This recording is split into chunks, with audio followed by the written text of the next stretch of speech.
So last August, let's try this again. Last August of 2021, I was driving home late afternoon from an event that I had attended actually in person. This was during that brief blessed window that summer after widespread vaccination, but before Delta, when we were doing things in person. And so I was driving home that Sunday on one of those like winding Indy roads that takes you through little neighborhoods with pockets of wooded areas. And I came to a stop sign at a T intersection. And right across from me on the other side of the road was a small woods. And someone had affixed a sign to the tree nearest the street facing the road, like nailed it to the tree, which read in big handwritten letters, "Stop critical race theory." And on that innocent afternoon, back in 2021, it was sort of delightful. I was amused at the idea that there was someone out there in my community who had just so had it up to here with a graduate level conceptual framework for gathering and interpreting social science data on institutional racism, primarily but not exclusively related to the legal system, that they put down their sandwich or whatever it was, made themselves a little handwritten sign right then and there, drove out to a woods kind of in the middle of nowhere, and nailed the sign to a tree. I amused myself with the idea that this was like a grad student who had been driven over the brink, reading one academic journal for a class after another and was just lashing out, please make it stop, no more Kimberly Crenshaw. Or maybe they were proponents of an alternative research paradigm. But then this sign was not exactly the 99 Theses. It didn't give a lot of insight into the author's own take on America's complex historical legacy of racial inequality. Just said, "Stop critical race theory," there on the tree. And maybe the squirrels were like, "Oh, snap." But I just went, drove on. Oh, to return to that state of blessed bemusement, because these days it seems like the slogan, "Stop critical race theory," has been affixed to every tree, bush, flower, signpost, and stray bird in our state. Critical race theory got a big push into our collective discourse in the fall of 2020, when then President Trump wrote an executive order forbidding certain forms of anti-racism training for government employees. The memo cited press reports claiming that government employees were being told in trainings that, quote, "virtually all white people contribute to racism," and they were being made to say that they benefit from racism. And the president's memo then identified critical race theory as a divisive and un-American propaganda that teaches, quote, that America is inherently racist and evil, and that white people are inherently racist and evil. Now, this is not an accurate description of critical race theory, but President Trump's gloss on CRT, as it is now often referred to, was picked up and amplified in the national media and then was carried into local politics, where it certainly plays on America's long-standing anxieties about race and how we talk about race and how we teach about race.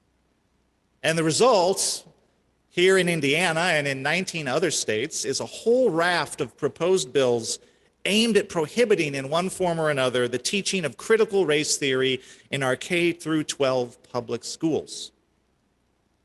Now, this should be a straightforward and harmless ask, inasmuch as no one teaches critical race theory in our K through 12 schools because it is, again, a graduate level subject. But unfortunately, the bills are actually a deeply pernicious form of political theater that look to make teachers and school administrators' lives miserable while having a chilling effect on the teaching of history in our schools. Consider Indiana's House Bill 1134, which recently passed the Indiana House and has moved on to the Senate.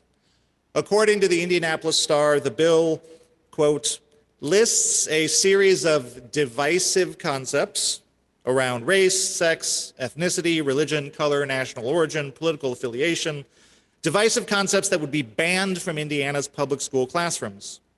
It would allow parents who allege a violation of the ban to file a complaint and, in certain cases, sue the school. It also allows for the state's Secretary of Education to suspend or revoke the license of a teacher or administrator who willfully or wantonly violates its provisions around promoting divisive concepts. The bill would also require teachers to post materials and activities used in the classroom on websites for parents to inspect and create parent-centered curriculum review committees. Okay, what are these divisive concepts? Well, the bill provides a long list of banned divisive teachings. Some of these seem rather uncontroversial. Teachers may not teach, for example, that any sex, race, ethnicity, religion, etc., is inherently superior or inferior to another. It would certainly be surprising if any teachers were teaching that. Teachers may not teach that an individual, by virtue of their sex, race, etc., is inherently racist, sexist, or oppressive. Teachers may not teach that an individual should be discriminated against. Now, in the context of the manufactured outrage about critical race theory, and in the context of President Trump's memo, these items seem to be a response to the fear that there are a whole lot of teachers out there teaching mostly little white children that they are evil oppressors. And I think that we can all agree that if there are, those teachers should stop that. The bill then narrows its focus on the teaching of history, and it prohibits specifically the following divisive concepts: that an individual, by virtue of the individual's sex, race, etc., bears responsibility for actions committed in the past by other members of the same sex, race, etc., that any individual should feel discomfort, guilt, anguish, responsibility, or any other form of psychological distress on account of the individual's sex, race, etc., that meritocracy is racist or sexist. This language is all taken directly from the bill itself. The bill then rather absurdly includes this paragraph: nothing in this chapter may be construed so as to exclude the teaching of historical injustices committed against any sex, race, ethnicity, religion, color, national origin, or political affiliation. And proponents of this bill and of this anti-CRT movement claim, certainly, that they are not trying to stifle the teaching of our nation's history with regard to race and racism. Indeed, they would say they want history taught, but teach it straight. Teach it free from propaganda or agenda. Just teach the kids the facts. But one can see how there could be a chilling effect. As a teacher, you can teach about enslavement, genocide, Jim Crow, lynching, redlining, eugenics, internment camps, the Native American boarding schools, the Tuskegee experiments, widespread discrimination in lending and hiring and in the criminal justice system. Just don't do it in a way that might make a student feel responsible or uncomfortable, or question that America in its history has functioned as a meritocracy. Now, technically, by the language of the bill, a teacher is only prohibited from suggesting that a student should feel uncomfortable or should feel responsible because of their identity. That is to say, teachers are not supposed to teach white children, for example, that they are responsible for what other white people have done in history. But that is quite a nuanced point of contention. If an unjust system has been set up to benefit you, might you not feel some added weight of responsibility to fix it? If historical evils have been done in your name, might you not feel a little uncomfortable about it, particularly if those evils were committed, for example, by your relatives, your neighbors, your civic leaders, potentially even your heroes? That's quite the emotional needle for teachers to thread.